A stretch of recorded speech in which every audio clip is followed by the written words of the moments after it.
dat God ons groet met sy seën. Ons slaan ons oë op na die berge, waar sal ons hulp vandaan kom? Ons hulp is in die naam van die Here wat die hemel en die aarde geskape het.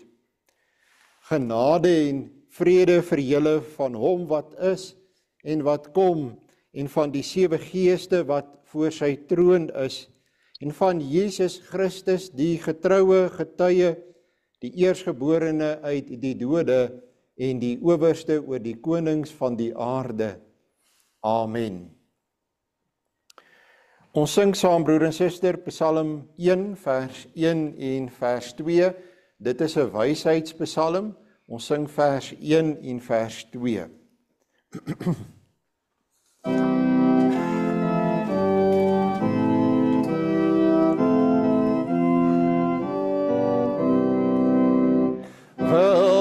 Welsalig hy wat op die spoor nie gaan, waar sondaars lok word, op pad nie staan, of neersit waar die spotglans in die oog is, waar spotters vrolik spot met al wat hoog is, maar wat Gods wetten stille mymering,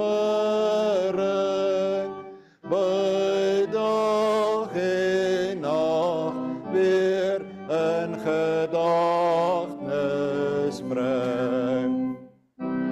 Hy is 'n boom wat diep en vas geplant, sy wortels uitsprei by die waterkant, en mild versorg deur vrugbrulente lugte, sy volle drag laat sien van somervrugte, en ons moet wat hom in sy werk sal stuit, wat hy begin voor hy voorspoedigheid.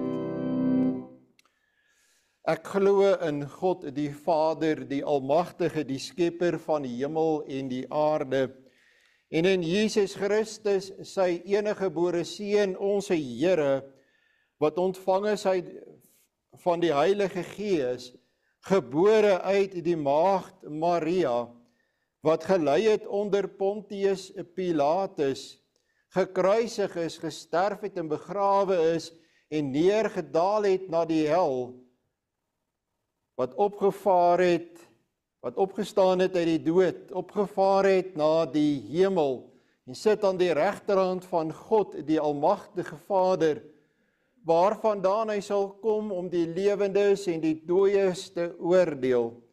Ek glo in die Heilige Gees. Ek glo aan 'n heilige algemene Christelike kerk, die gemeenskap van die heiliges, die vergewing van sondes, die opstanding van die liggaam en 'n ewige lewe. Amen. Ons luister na die wet van die Here uit Eksodus hoofstuk 20. Toe het God al hierdie gebooie aangekondig: Ek is die Here jou God wat jou uit Egipte, uit die plek van slawerny bevry het. Jy mag naas my geen ander gode hê nie. Jy mag nie vir jou 'n beeld of enige afbeelding maak van wat in die hemel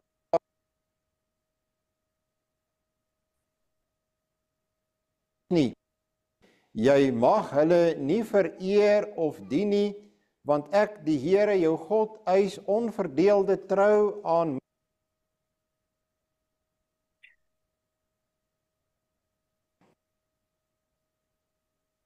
die son en 4de geslag van die wat my haat, Maar ek betoon my liefde tot aan die 1000ste geslag van die wat my liefhet en my gebooie gehoorsaam. Jy mag die naam van die Here jou God nie misbruik nie, want die Here sal die een wat sy naam misbruik nie ongestraf laat bly nie. Sorg dat jy die Sabbatdag heilig hou. 6 dae moet jy werk en alles doen wat jy moet, maar die 7de dag is die Sabbat van die Here jou God. Dan mag jy geen werk doen nie. Nie jy of jou seun of jou dogter of die man of vrou wat vir jou werk of enige dier van jou of die vreemdeling by jou nie. Die Here het in 6 dae die hemel en alles daarin gemaak, die aarde en alles daarop, die see en alles daarin. Op die 7de dag het hy gerus en daarom het die Here dit as gereelde rusdag geheilig. Eer jou vader en jou moeder, dan sal jy lank bly woon in die land wat die Here jou God vir jou gee. Jy mag nie moord pleeg nie. Jy mag nie egbreek pleeg nie. Jy mag nie steel nie. Jy mag nie vals getuienis teen 'n ander gee nie. Jy mag nie iemand anders se huis begeer nie. Jy mag nie sy vrou begeer nie, ook nie 'n slaaf of slavin, 'n bees of 'n donkie of enige iets anders wat aan hom behoort nie. Ons sing saam Psalm 112.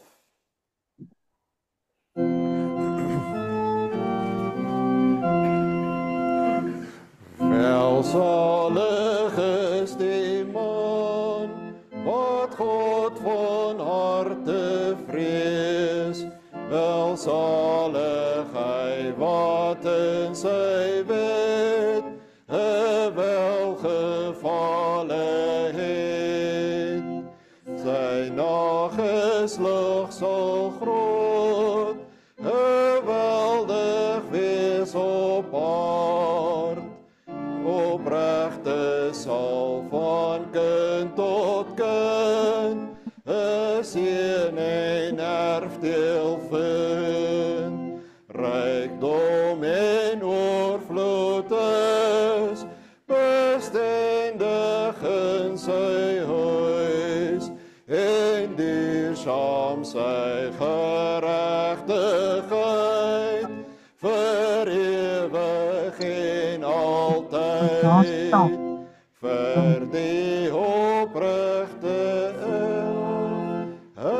lig in donkerheid, genadig en barmhartig is die Heer wat reg beslis. Gelukkig hy wat hom ontferm en uit wil leen, wat nooit by voorspoed en geluk sy naaste sal verdruk. Kom ons bid saam. Vader wat in die hemel is, Here, dit is vir ons 'n groot voorreg om saam te kan kom, om te luister na u woord, en ons bid dat u deur die woord vir ons ook te laat verklaar, dat ons u woord sal verstaan en deel maak van ons lewe. Ons besef dat daar by ons ruimte is om prakties ons geloof te gaan uitleef, en dat ons almal kan maar weer hoor hoe belangrik dit is dat dit wat uit ons mond uitkom, ruim met dit wat ons in ons lewens doen. En daarom luister ons dan ook nou graag na dit wat u vir ons daaroor te sê het. Ons bid, Here, dat u sal gee dat ons 'n gemeente sal wees wat daardeur gekenmerk word, dat die lidmate van hierdie gemeente doeners en gewers is, mense is wat ander help opstaan, wat optel, wat dra, wat versorg, wat liefde gee, dat ons mense sal wees wat vanuit 'n oorvloed en 'n skatkis van goeie werke van ons Here Jesus ook ander mense se lewe in ons gemeenskap sal aanraak positief, en dat ons werklike verskil sal maak in hierdie wêreld, dat as hierdie gemeente nie meer sou bestaan nie, daar 'n geweldige leemte in Heilbron sal wees. En ons is die mense wat dit bepaal. Ons is geroep om U te eer en daarom bid ons nou dat U sal gee, dat elkeen met die regte hartsgesindheid sal luister, dat ons ook krities na onsself sal kyk en na ons lewens en die vrug wat daarin is, en dat ons sal gaan evalueer waar ons kan en moet verbeter.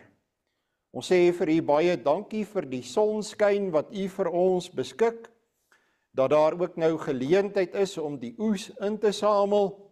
Ons is dankbaar want ons het daarvoor gevra en U gee vir ons vir wat ons gevra het. Ons bid dan dat U ons nou sal seën en ons vra dit in die naam van U Seun, ons Here Jesus Christus. Amen. Amen. Geliefde broer en suster, ons lees saam uit 2 Petrus hoofstuk 1 uit die 1953 Afrikaanse vertaling.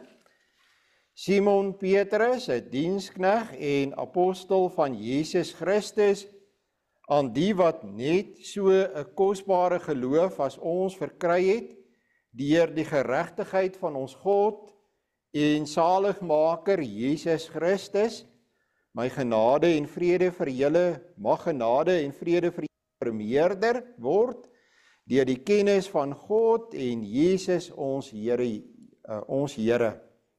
Immers, sy goddelike krag het ons alles geskenk wat tot die lewe, die godsvrug dien, deur die kennis van hom wat ons geroep het, deur sy heerlikheid en deug, waardeur hy ons die grootste en kosbare beloftes geskenk het, sodat julle daardeur deelgenote kan word van die goddelike natuur, nadat julle die verdorwenheid ontvlug het wat deur begeerlikheid in die wêreld is.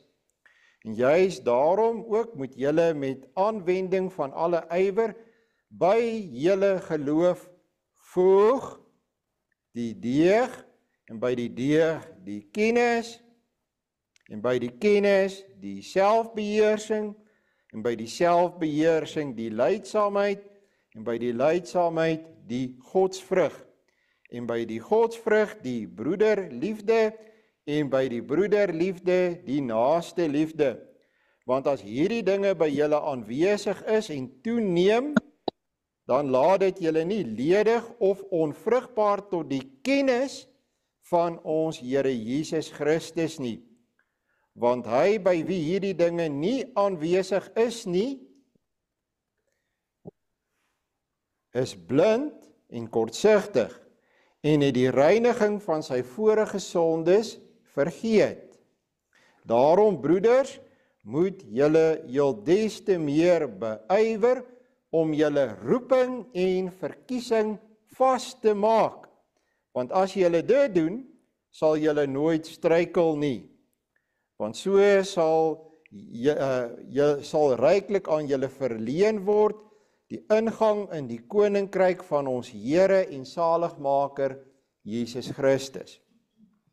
Ons staan stil by die eerste Sondag van die 3de deel van die Heidelbergse Katekismes. Sonde, verlossing, dankbaarheid.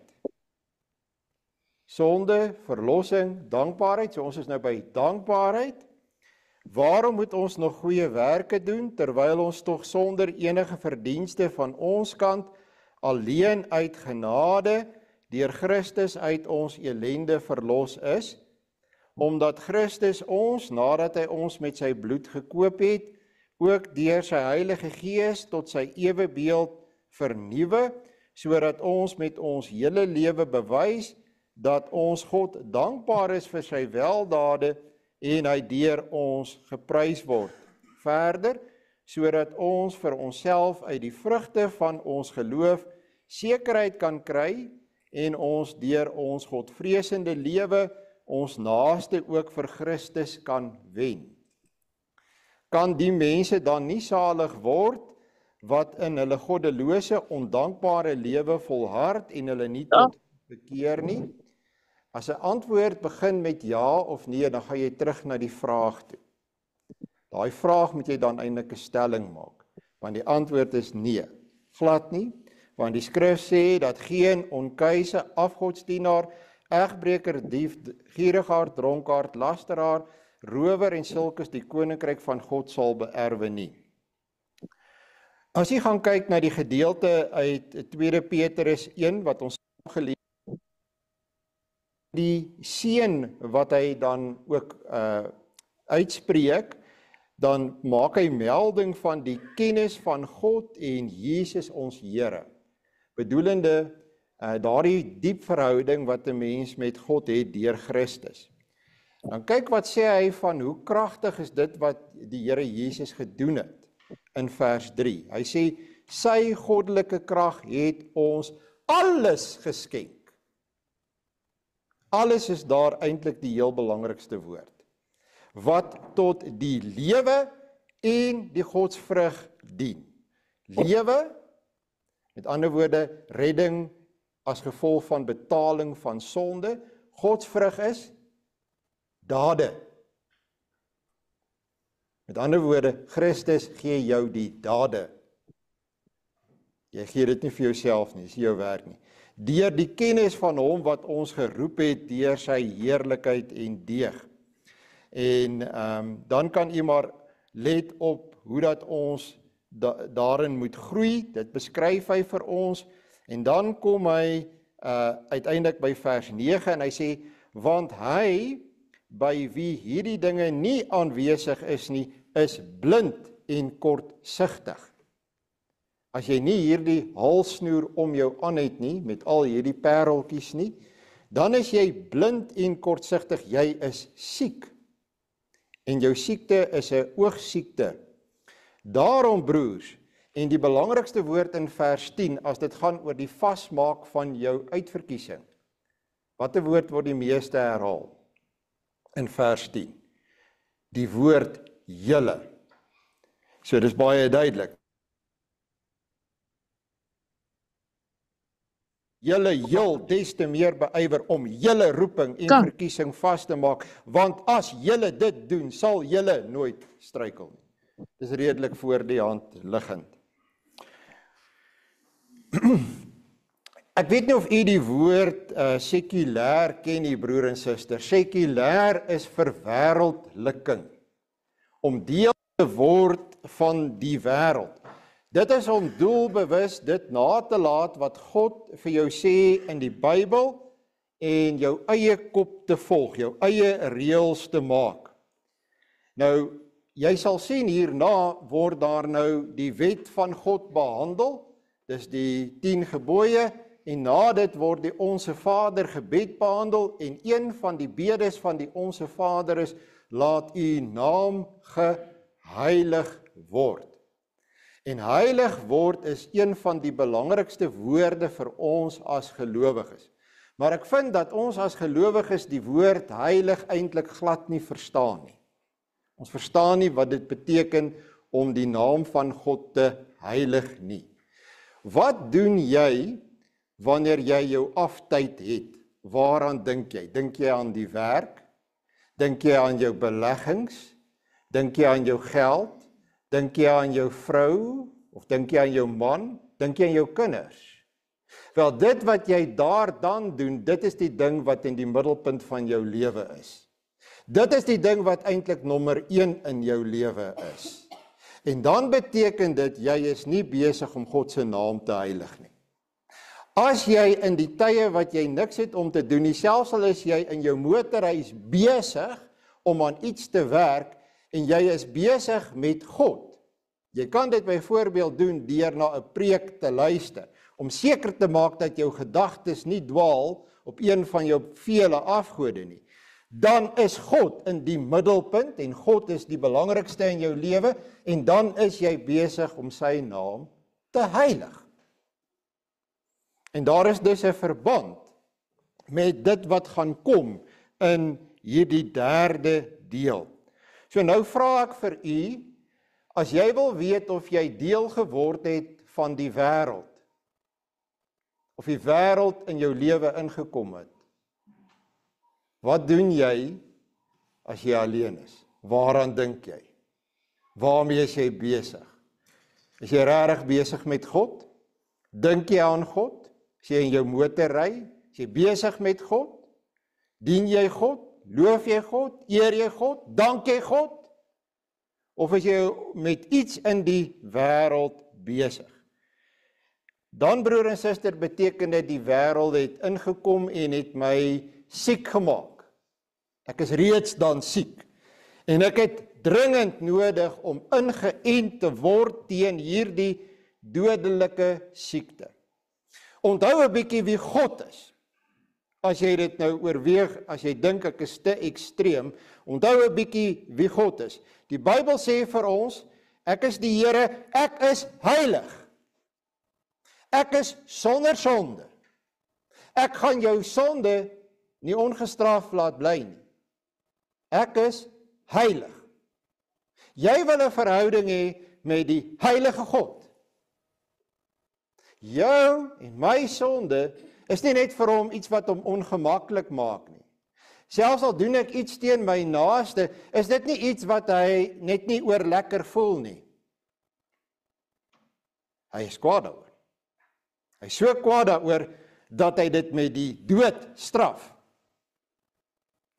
So, as ek ander dinge in die middelpunt van my lewe het, wêreldse dinge, dit kan mense insluit, dan is ek besig om 'n blokkasie in my verhouding met God te veroorsaak, en hy vat dit nie goed nie.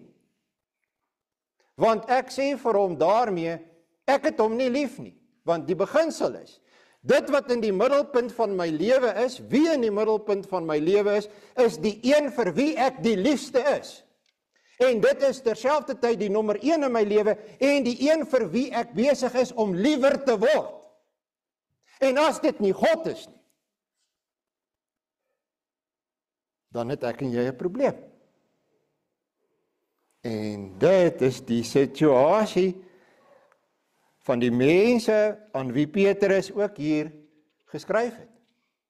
Hy sê vir hulle, onthou julle wat was die prys wat God betaal het vir die middelpunt van jou lewe?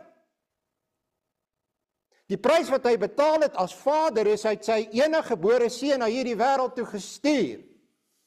Die prys wat die seun betaal het, is dat hy het 'n verskriklike lewe en dood gesterf. Aan die kruis op Golgotha. Hy het toegelaat dat hulle sy liggaam in 'n graf gaan neerlê. Hy is deur die hel. Hy's ernstig oor jou. Hy's ernstig oor daardie posisie in jou lewe. Hoe kan jy iemand of iets anderste daarin geskuif het? Hy gaan dit nie goed vat nie. Weet dit verseker.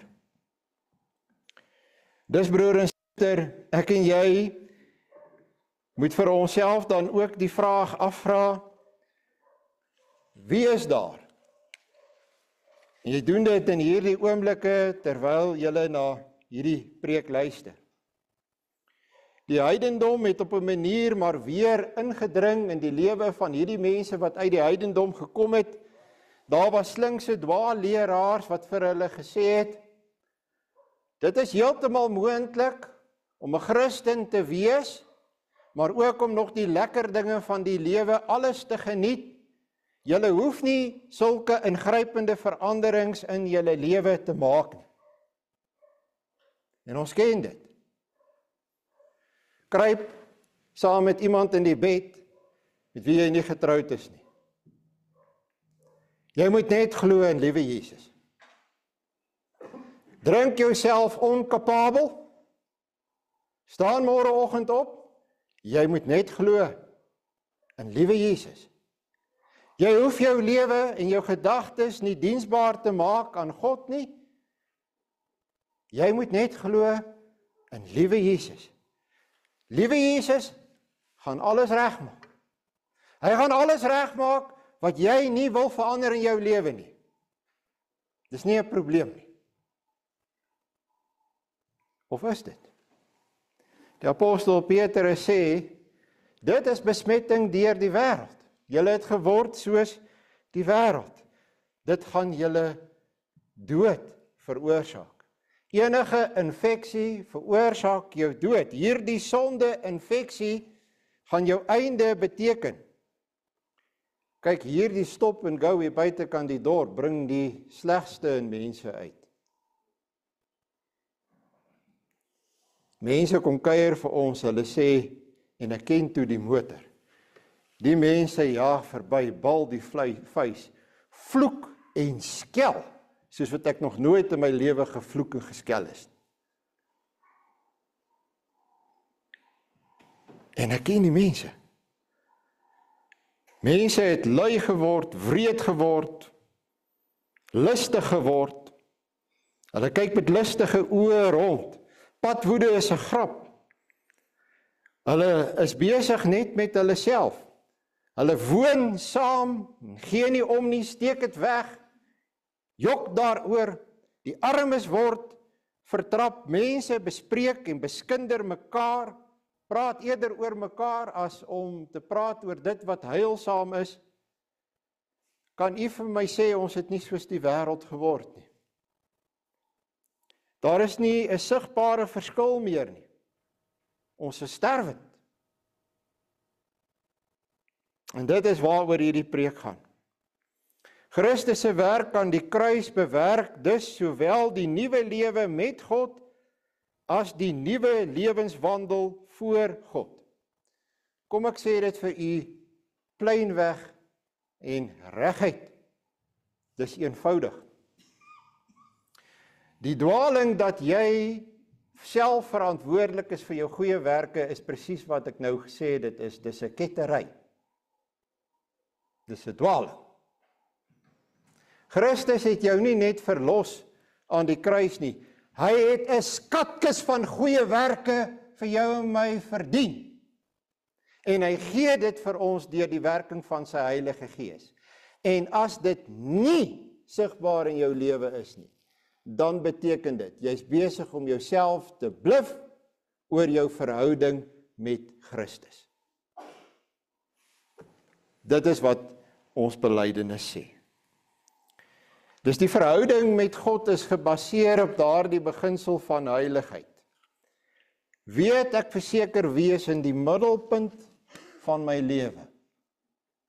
Bepaal dit my musiekkeuse, my vrye tydsaanwending, dit wat ek oordink, dit wat ek beplan, dit wat ek mee besig is elke dag van my lewe, hoe ek my dag begin, hoe ek my dag eindig, hoe ek die alledaagse take verrig, wie vul my gedagtes, wie vul my lewe, wie bepaal hoe ek optree.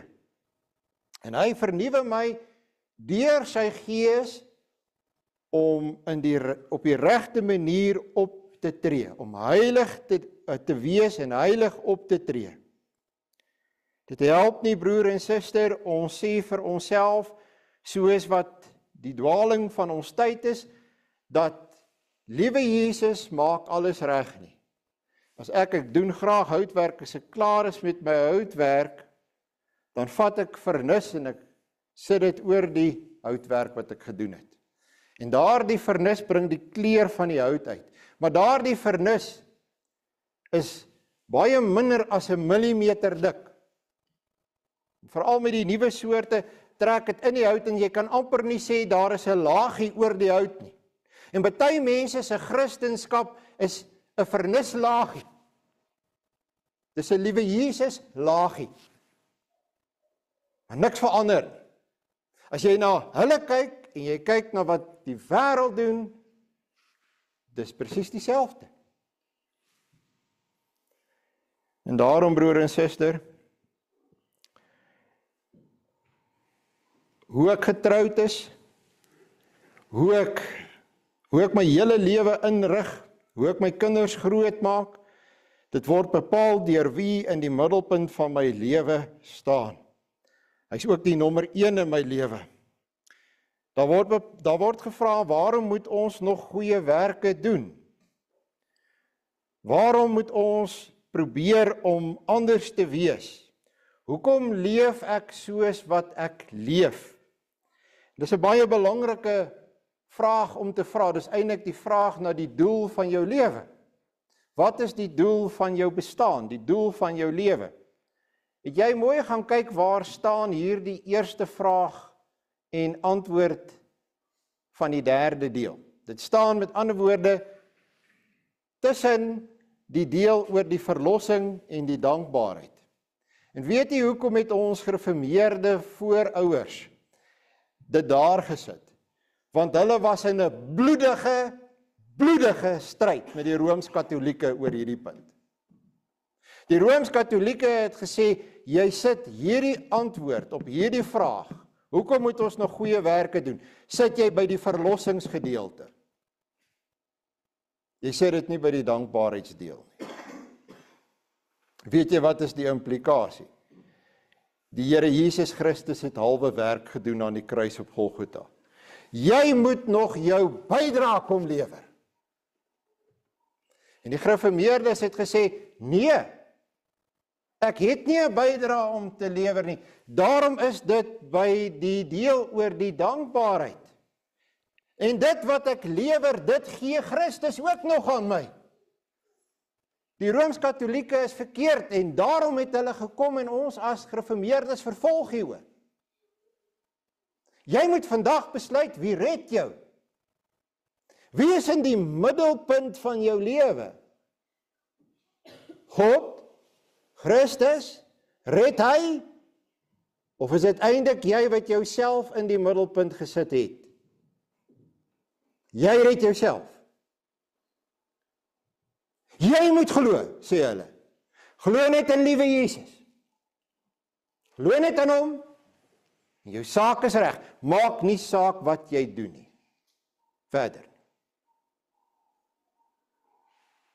Jy moet wel goed gaan lewe. Dankie. Daar sê jy dit nou reguit. Jy moet wel 'n moreel goeie lewe gaan lei. Jy moet wel die regte dinge gaan doen. Dankie. Dit is klassieke goeie werke teologie. Red jouself. Jy as mens is in die middelpunt en die mense is mal hieroor. Hulle is gek na hierdie boodskap. Want jy het beheer. Jy's nommer 1. Jy's in die middelpunt. Jy het dit. Jy moet net probeer. Probeer is mos die beste geweer. Dit, broer en suster, klink miskien vir mense goed en dit klink streelend op die sondige oor van jou sondige natuur, maar ongelukkig is dit glad nie wat in die Bybel staan nie. In die Bybel staan ons is so verlore in ons sonde, dat dit wat ons is en wat ons het, is Christus. Dit wat ek en jy het om in dankbaarheid te gee, kom uit die skatkis van Christus se verdienste. Luister mooi, broer en suster, na die vraag, waarom moet ons nog goeie werke doen, terwyl ons tog sonder enige verdienste van ons kant, alleen uit genade, deur Christus uit ons elende verlos is. 3 keer in die vraag, wat hulle ons keer en sê, moet net nie dink, jy maak 'n bydrae nie. Moet net nie so dink nie, wees versigtig hiervoor, sonder enige verdienste, alleen uit genade, deur Christus. Dis 3 dinge. Moenie op hierdie pad gaan nie, dis 'n dodelike gevaarlike pad, dit is die pad van die Rooms-Katolieke teologie. Hierdie liewe Jesus teologie van ons tyd, is die Rooms-Katolieke teologie. Van verdienste, van red jouself.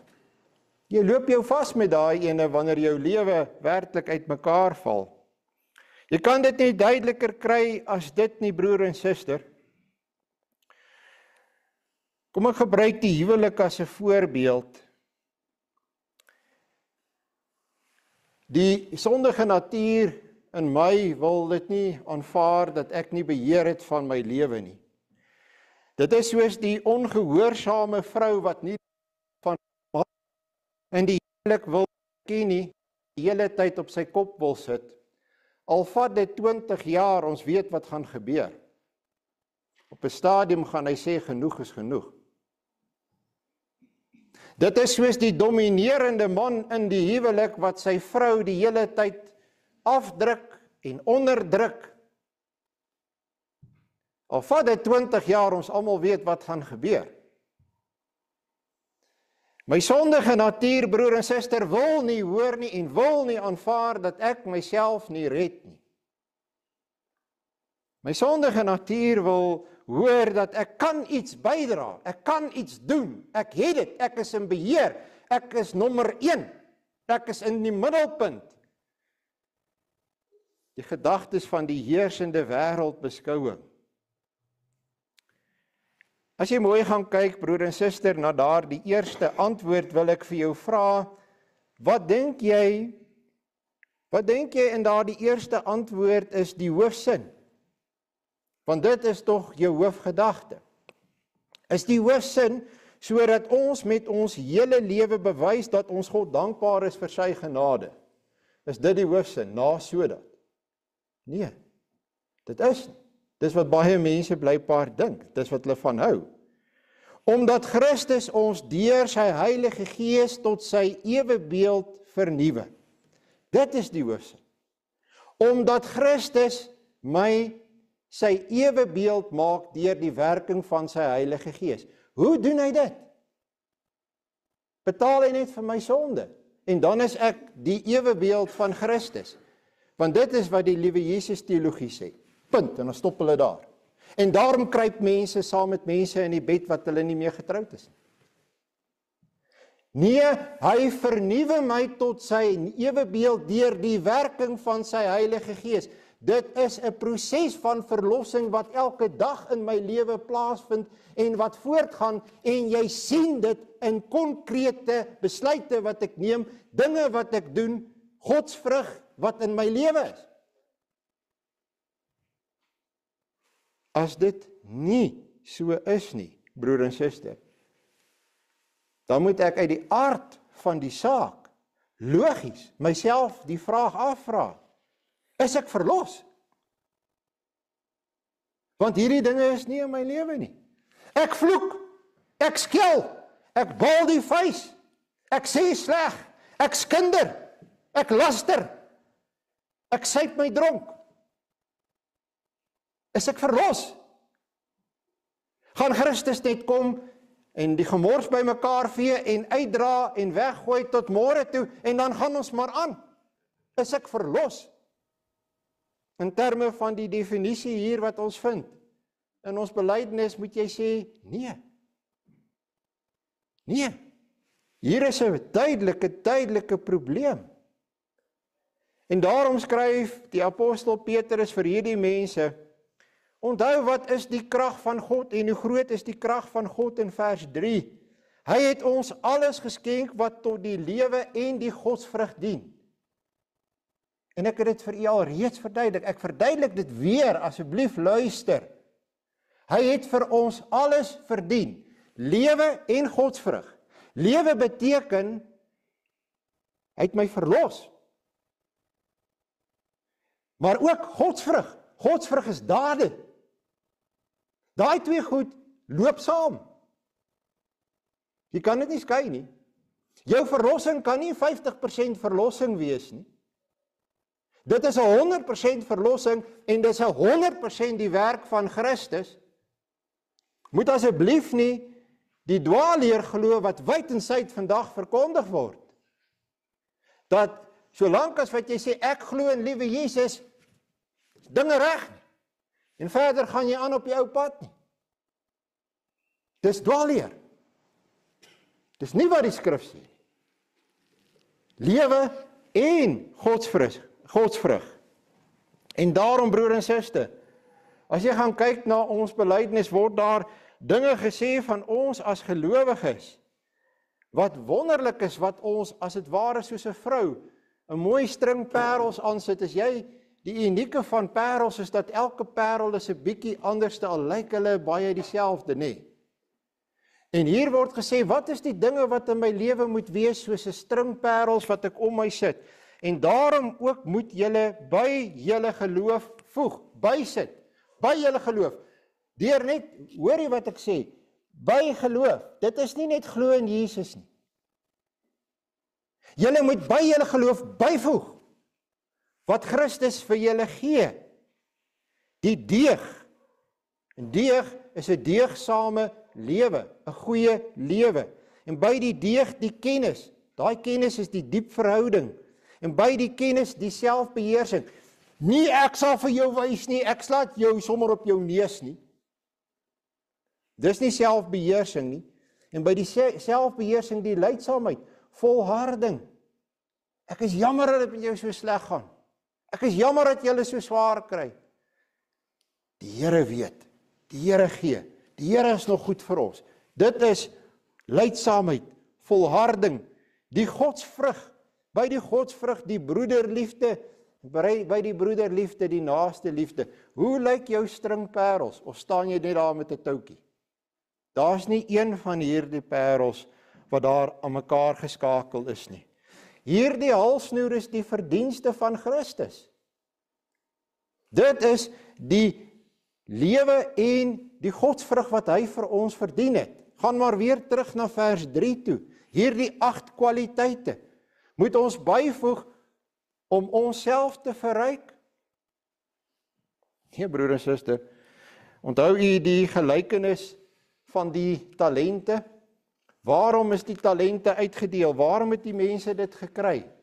Om hulle self te verryk? Nee, die een wat die talente aan hulle uitgedeel het te verryk, om hom te verheerlik. Moet ons nou pad gee uit die wêreld uit, want die wêreld beïnvloed ons negatief? Moet ons soos die Rooms-Katolieke kloosters bou en in kloosters gaan bly? Nee. Jy moet hierdie dinge doen. Petrus sê juis, ons is in die wêreld, maar nie van die wêreld nie. Ons is burgers van die hemelse koninkryk. Ons is pelgrims op reis deur hierdie wêreld. En ons weet waarheen ons op pad is. Ek vra weer vir u, broer en suster, wie is in die middelpunt van jou lewe? Het jy 'n teologie omhels wat dit vir jou moontlik gemaak het om jouself in die middelpunt van jou lewe te sit? En eintlik doen jy wat jy wil, en Jesus Christus, liewe Jesus, is die vernislaagie wat bo-oor gesmeer word om die ongelykheid maar net toe te maak. En eintlik is dit gruwelik wat onder daardie vernislaagie aangaan. Want dan is jou verlossing nie klaar nie. Nie volgens die apostel Petrus in 2 Petrus hoofstuk 1 nie. En ook nie in lyn met ons belydenis. Amen. Kom ons sing saam. Psalm 116 vers 5, 9 en 10.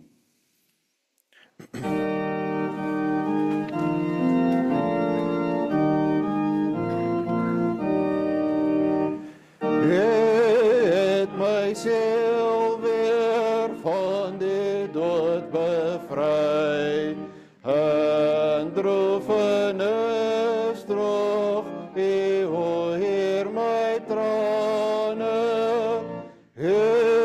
lei my voet langs nuwe lewensbane, om in die ligte van die lewens bly. Ag Heer, ek is so, ja ek is die knegt, seun van die diensmag, in die diens gebore. My band is los vir oordiens verkore. Bring ek die offers aan U toegesig.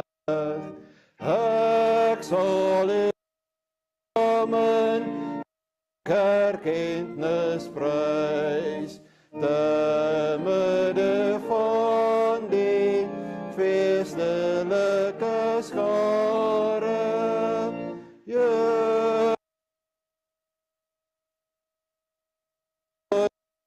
Altare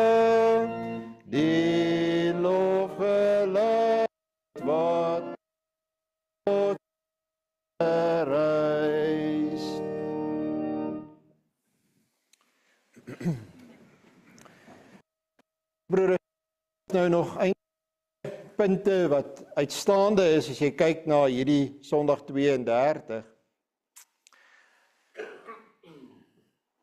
As jy staan, is jy geanker. Jy staan stil. Ken julle 'n pendulum? Die leerders gaan maak die 'n boutjie te kry, of 'n moer te vat, en 'n touwtjie om hom te bind, en dan swaai hy hom heen en weer. Enige dingetjie wat swaar is. 'n pendulum. Hoe energie insit, hoe verder swaai hy. Ek is seker julle kinders het dit al gesien. Dis 'n pendulum. So jy swaai naderhand van een uiterste na die ander uiterste.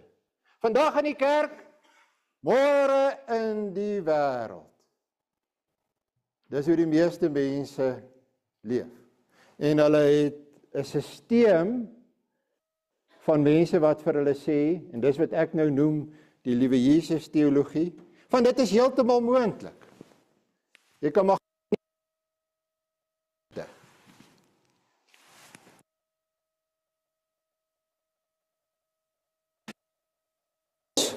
die deel oor die godsvrug,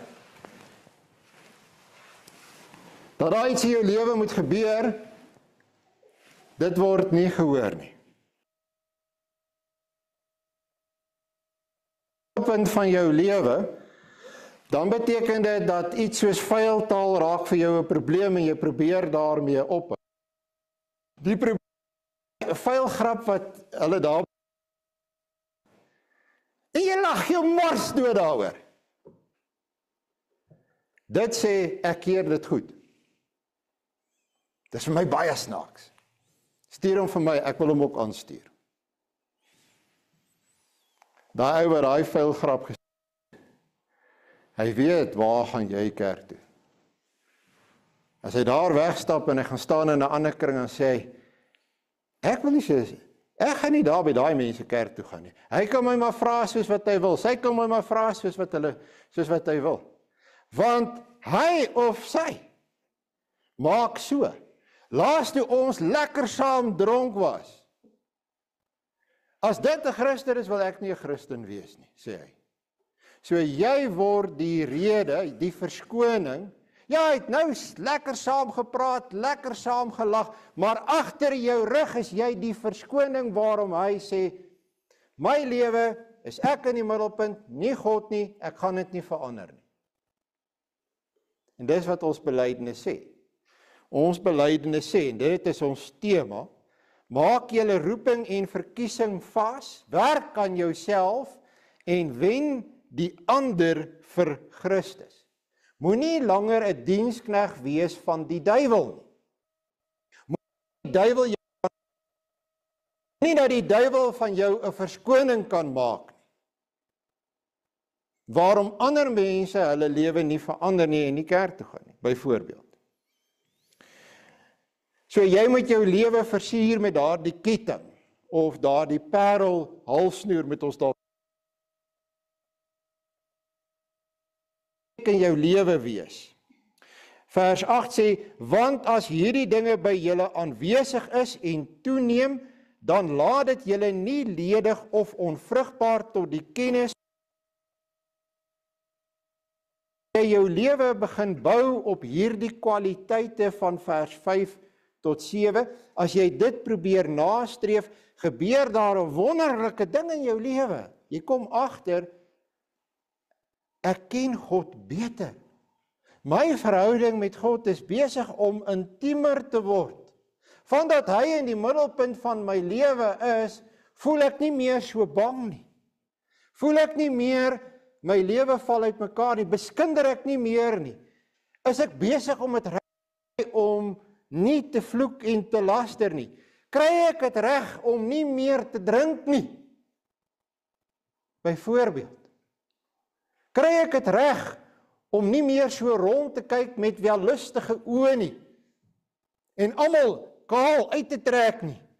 Dinge begin in my lewe gebeur wat positief is, want ek doen wat Jesus gesê het. In Matteus 10 maak hy dit tog baie duidelik.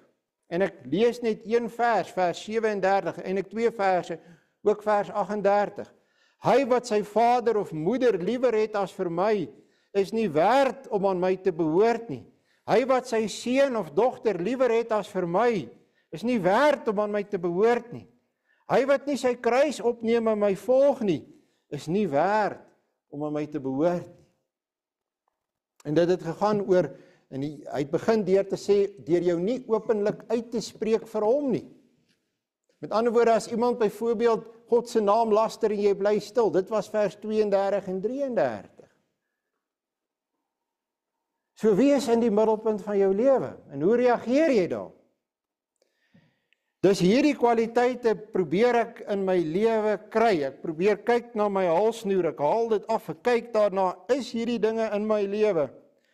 Want hy by wie hierdie dinge nie aanwesig is nie, is blind en kortsigtig en het die reiniging van sy vorige sondes vergeet. As jy nie hierdie parels by jou sien nie, het jy 'n siekte. Dis 'n oogsiekte. Jy dink jy sien, maar jy sien nie. Jy's blind en jy's kortsigtig. Jy dink jy weet jy is gered, maar jy's blind en jy's kortsigtig. Hy by wie hierdie dinge nie is nie, die konkrete goeie werke nie, sal vir homself sê, hy sal nog op die straathoek staan ook en sê, julle moet almal glo in Jesus, o ja? En die vuil grap wat ons net nou vertel het, en toe wil jy jouself oopskeer daarvoor.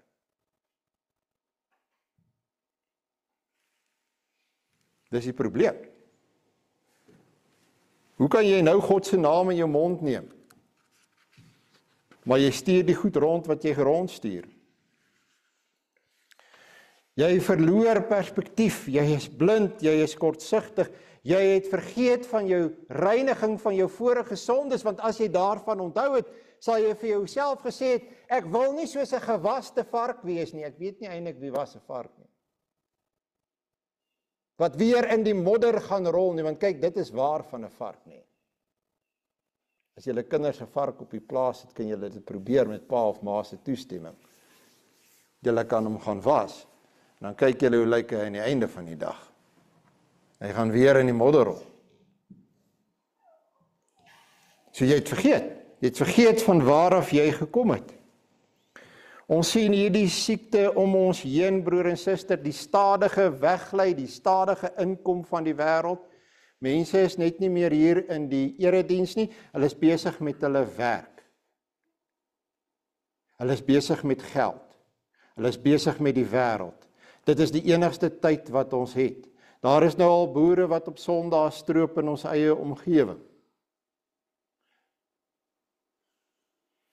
Die wêreld kom nou in. Die wêreld is besig met ons. Dis 'n stadige agteruitgang. Ek het nie tyd vir Bybelstudie nie, ek het nie tyd vir gebed nie, ek is te haastig. En die volgende oomblik, broer en suster, is God lankal nie meer in die middelpunt van jou en my lewe nie. Maak jou uitverkiesing vas. Wat beteken dit? Daarom, broers, moet julle julself des te meer beywer om julle roeping en verkiesing vas te maak, want as julle dit doen, sal julle nooit struikel nie.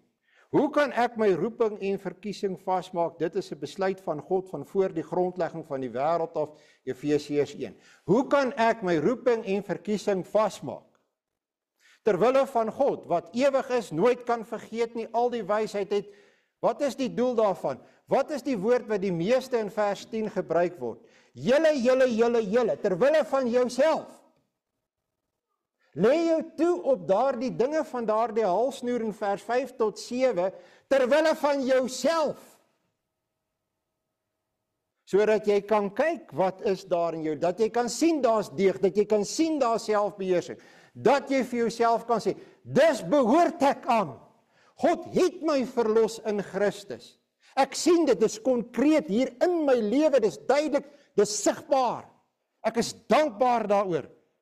Dit beteken, as ek hierdie dinge in my lewe sien, dit kom uit die skatkis van Christus se verdienste, dus moet ek verlos wees. Want dit kom van Christus af. Hy gee dit deur die werking van sy gees in my lewe, dus moet ek verlos wees. Ek is seker. Ek weet waarheen is ek op pad. Dis wat Petrus bedoel. kry te doen met mense wat vir my sê, Dominee, ek is sterwend. Ek is sterwend. Ek het die nuus gekry. Ek sterf. Wat gaan van my word? Hoekom is jy onseker? Jy het 'n leeftyd gehad om in hierdie sekerheid te werk. 'n Leeftyd. Maak jou roeping en jou uitverkiesing vas. Kyk na jou parel, halsnoer, vers 5 tot 7, wat daardie dinge daar is, dan weet jy, Christus het jou verlos. Doen dit nou. En nie wanneer daar net 'n week van jou lewe oor is nie. Want 'n sterwende het nie baie tyd nie, het nie meer baie krag nie, het nie meer baie energie nie. Hoe gaan jy jou roeping en verkiesing dan vasmaak? Is dit volmaak? Dit is soos varswaterparels, hulle is nie so rond soos seeparels nie. Maar ek hou eintlik meer van hulle. Want hierdie een het bietjie meer 'n punt, en daai een het hierdie kant toe 'n bonkel. Dit sê eintlik iets. Dit is soos 'n mens se lewe. Kyk 'n bietjie, miskien net maar parels, en kan sy julle kinders wys. Dit is vir my Romeine hoofstuk 7. Dit is vir my, my beste werke is altyd onvolmaak, dit het altyd ernsste 'n sonde, dit het altyd ernsste 'n tekort, maar ek stry, dit bly 'n parel. Ek stry, dit bly iets mooi, ten spyte van daardie onvolmaaktheid ook daarin. Romeine 7 sê Paulus, want die goeie wat ek wil doen, doen ek nie, maar die kwaad wat ek nie wil doen nie, dit doen ek. Ek sukkel met al die goed wat al genoem is. Ek ook. Ek stry ook daarteen, net soos jy. Maar ek stry. En ek veg ten bloede toe daarteen. Ek bid heel dikwels, Here, volbring u werk in my lewe. Moenie laat vaar die werk van u hande. Laat die goeie ook werklik in my lewe teenwoordig wees. Gee vir my goeie werke uit u ryk skatkis. En ja, broer en suster, dan sê ons belydenis ook, en ons deur ons godvreesende lewe ons naaste ook vir Christus kan wen. Jy moet 'n selfoon hê soos jou maats. Jy moet klere hê soos jou maats. Jy moet lyk soos jou maats. Ek hoop jy het 'n K-way baadjie vir hierdie winter. Ek hoop jy ry die regte bakkie, die regte trokkie. Ek hoop jy lyk soos ander mense. Jy moet sorg dat jy inpas. Dit is hoe dit werk in die massakultuur van ons tyd.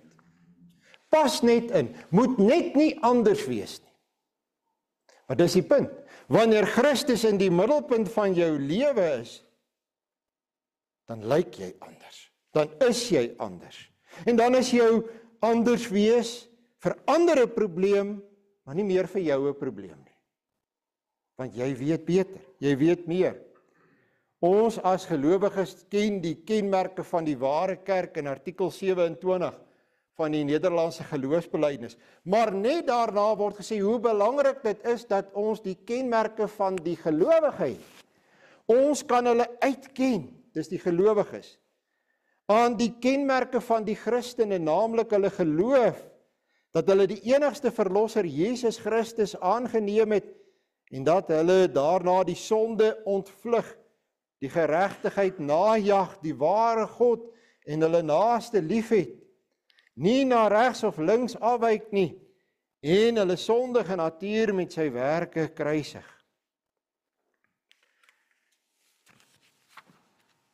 Jy lees saam Bybel, jy bid saam, jy luister saam na preke. Dis wat 'n man en 'n vrou doen. Jy lees vir jou kinders uit die Bybel uit, een van die Bybelgenootskap vertalings.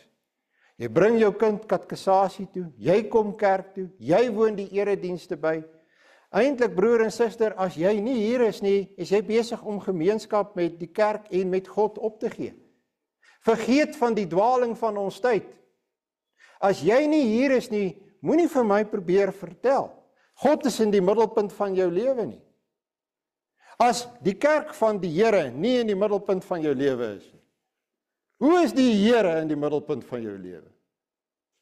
Verduidelik dit vir my. Ek kan dit nie verstaan nie. Kom ek sê jou, dit kan nie waar wees nie. Dis die eenvoudige waarheid. Jy kan kom met watter redenasie jy wil ook al. Dit kan nie waar wees nie. Wat is jou prioriteite? Kom ons dank saam. Amen. Ons Vader wat in die hemel is, baie dankie vir u woord. Help ons om nie te volhard in sonde nie, maar die sonde af te sterf. Dis die heel belangrikste. Dat ons nie in daardie sondes wat u daar noem sal volhard nie, maar dat ons dit sal los. En dat ons daarna sal strewe om ons te versier met die wonderlike kwaliteite wat Petrus noem. Dat ons daarop sal toelê om hierdie dinge te vertoon. Gee dat ons in ons daaglikse lewe, maak nie saak waarmee ons besig is nie, u werklik as die middelpunt het. Die eerste een. Ons bid hierdie dinge van u in die naam van u Seun, ons Here Jesus Christus. Amen. Geliefde broer en suster, ek wil ook eervolle ontslag gee aan broer Piet van Sail. Ons weet dat broer Piet was getrou in sy werk, broer en suster, dat hy gedien het soos wat hy moes. Ons gee vir hom in sy afwesigheid, gee ons eervolle ontslag. Ons sê ook vir sy vrou baie dankie wat hom in sy dienswerk ondersteun het. Daar is nou geleentheid vir die diens van barmhartigheid.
Ons sluit af, broer en suster, met Psalm 92, vers 2, 5 en 7.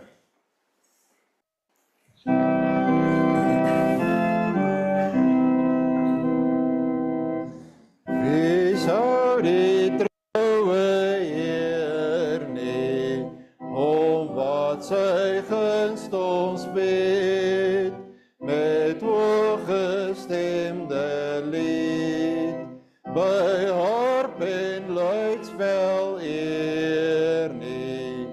Hy maak weer los my bande, hy maak my tong weer vry, roem sy dade bly, die werke van sy hande, van blydskap opgetoe,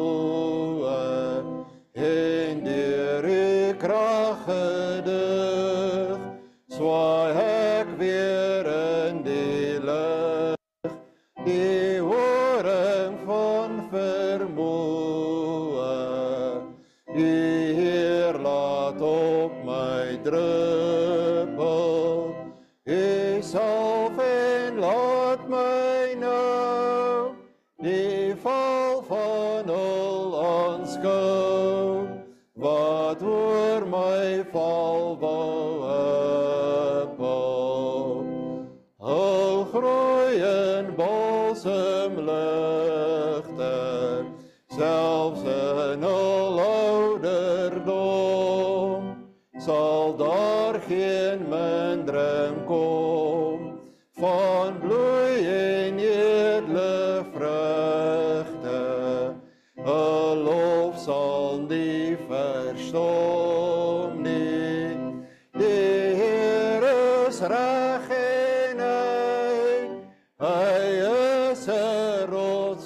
oor my, geen onreg is in hom nie.